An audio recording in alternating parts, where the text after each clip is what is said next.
Hi friends, welcome to Indhu's kitchen. இன்றைக்கி நம்மளோட கிச்சனில் ரொம்பவே டேஸ்டான குழம்பு மிளகாய் தூள் எப்படி செய்கிறதுன்னு பார்க்கலாம். இந்த மிளகாய் தூளை யூஸ் பண்ணி எல்லா வகையான வெஜ் நான்வெஜ் குழம்புகளும் குருமா வகைகளும் செய்யலாம். ரொம்பவே டேஸ்ட்டாக இருக்கும். இப்போது இதை செய்கிறதுக்கு நான் இன்றைக்கி 1/2 கிலோ அளவு நீட்டு மிளகாய் எடுத்திருக்கேன். நீங்கள் குண்டு மிளகாய் கூட யூஸ் பண்ணிக்கலாம். மிளகாயை நான் காம்போடவே தான் சேர்த்து அரைச்சிக்க போகிறேன். உங்களுக்கு காம்பு வேண்டாம் அப்படின்னா நீங்கள் கடைகள்லேயே நம்மளுக்கு காம்பு இல்லாத மிளகாய் கிடைக்கிது, அது கூட 1/2 கிலோ அளவு வாங்கி யூஸ் பண்ணிக்கலாம். 1/2 கிலோ அளவு மிளகாய்க்கு 400 கிராம் அளவு மல்லி எடுத்திருக்கேன். காரம் கொஞ்சம் குறைவாக வேணும்னா 1/2 கிலோ மிளகாய்க்கு 1/2 கிலோ அளவு மல்லி சேர்த்துக்கோங்க, கரெக்டாக இருக்கும். இது ரெண்டையுமே வெயிலில் நல்லா காய வச்சு எடுத்து வச்சுருக்கேன். சப்போஸ் உங்களுக்கு வெயிலில் காய வைக்க டைம் இல்லை, இல்லைனா நீங்கள் இருக்கிற இடத்துல வெயில் இல்லை அப்படின்னா மிளகாயை தனியாகவும் மல்லியை தனியாகவும் ஒரு கடாயில் போட்டு நல்லா சூடு ஏறுற வரைக்கும் வறுத்துட்டு அதை ஆறினதுக்கப்புறமா நம்ம யூஸ் பண்ணிக்கலாம். குழம்பு மிளகாய்த்தூள் செய்கிறதுக்கு இது ரெண்டு கூடவுமே சில பொருட்களை வறுத்து சேர்த்துக்கணும்.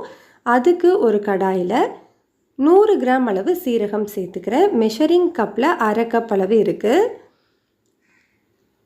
ஸ்டவ்வை லோ டு மீடியம் ஹீட்டில் வச்சுட்டு இந்த சீரகம் நல்லா பொன்னிறமாக வர வரைக்கும் வறுத்துக்கோங்க. இதுலேருந்து நல்லா வாசனை வரணும், சீரகம் கரிஞ்சிடக்கூடாது. இப்போ நமக்கு சீரகம் நல்லா வறுபட்டு வந்திருக்கு பாருங்கள். இந்த டைமில் இதை ஒரு பிளேட்டில் கொட்டி ஆற வச்சுக்கலாம். இப்போது அதே கடாயில் 50 கிராம் அளவு மிளகு சேர்த்துக்கலாம். மெஷரிங் கப்பில் 1/3 கப் அளவு இருக்குது. ஸ்டவ்வை லோ டு மீடியம் ஹீட்லேயே வச்சுட்டு இந்த மிளகுலேருந்து நல்லா வாசனை வர வரைக்கும் வறுத்துக்கோங்க. இப்போ நமக்கு மிளகு நல்லா வறுபட்டு வந்திருக்கு. இதையும் சீரகம் இருக்கிற அதே பிளேட்டில் கொட்டி ஆற வச்சுக்கலாம். இப்போது இதே கடாயில் 2 டேபிள் ஸ்பூன் அளவு கடுகு சேர்த்துக்கிறேன். 25 கிராம் அளவு கடுகு சேர்த்துருக்கேன். ஸ்டவ்வை லோ டு மீடியம் ஹீட்லேயே வச்சுட்டு இந்த கடுகை நல்லா வறுத்துக்கோங்க. இது நல்லா பொரிய ஆரம்பிக்கும். பொரிஞ்சதுக்கு அப்புறமா நம்ம சீரகம் வச்சுருக்கிற அதே பிளேட்டில் கொட்டி ஆற வச்சுக்கலாம். இப்போது இதே கடாயில் 2 டேபிள் ஸ்பூன் அளவு வெந்தயம் சேர்த்துக்கலாம். 25 கிராம் அளவு வெந்தயம் சேர்த்துருக்கேன். ஸ்டவ்வை லோ டு மீடியம் ஹீட்லேயே வச்சுட்டு இந்த வெந்தயத்துலேருந்து நல்லா வாசனை நல்லா பொன்னிறமாக வர வரைக்கும் வறுத்துக்கோங்க, கரிஞ்சிடக்கூடாது. பாருங்கள், வெந்தயம் நல்லா வறுபட்டிருக்கு. இதையும் ஒரு பிளேட்டில் மாற்றி ஆற வச்சுக்கலாம். இப்போ இதே கடாயில் 50 கிராம் அளவு உளுந்து சேர்த்துக்கிறேன். மெஷரிங் கப்பில் 1/4 கப் அளவு இருக்குது. இப்போ இந்த உளுந்து நல்லா பொன்னிறமாக வர வரைக்கும் வறுத்துக்கோங்க. இதுலேருந்து நல்லா வாசனை வரணும். இந்த அளவுக்கு நல்லா வறுபட்டதுக்கப்புறமா இதையும் பிளேட்டுக்கு மாற்றி ஆற வச்சுக்கோங்க.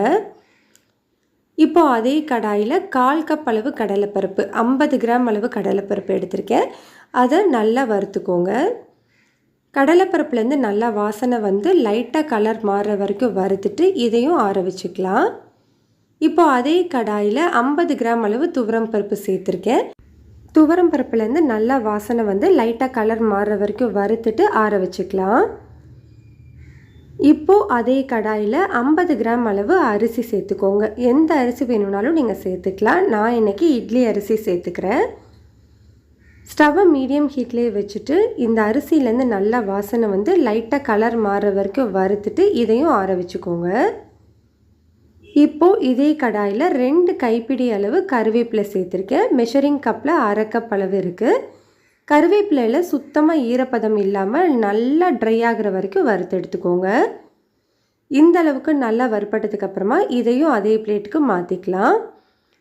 இப்போ இதே கடாயில் ஒரு 3 பீஸ் விரலி மஞ்சள் எடுத்திருக்கேன். நீங்கள் கடைங்களில் விரலி மஞ்சள்னு கேட்டிங்கனாலே கிடைக்கும். இது 25 கிராம் அளவு இருக்குது. இதை சேர்த்துட்டு ஒரு 1 நிமிஷத்துக்கு மட்டும் வறுத்துட்டு நம்ம ஸ்டவ் ஆஃப் பண்ணிக்கலாம். மஞ்சள் இந்த மாதிரி வறுத்துட்டு நம்ம பொடி பண்ணும்போது ஈஸியாக நைஸாக பவுடராக கிடைக்கும்.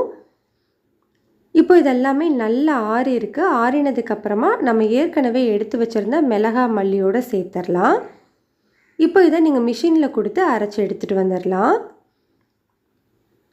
இப்போ நான் மிஷினில் கொடுத்து அரைச்சி எடுத்திருக்கேன். பாருங்கள், நம்மளுக்கு சூப்பரான குழம்பு மிளகாய்த்தூள் ரெடியாக இருக்குது.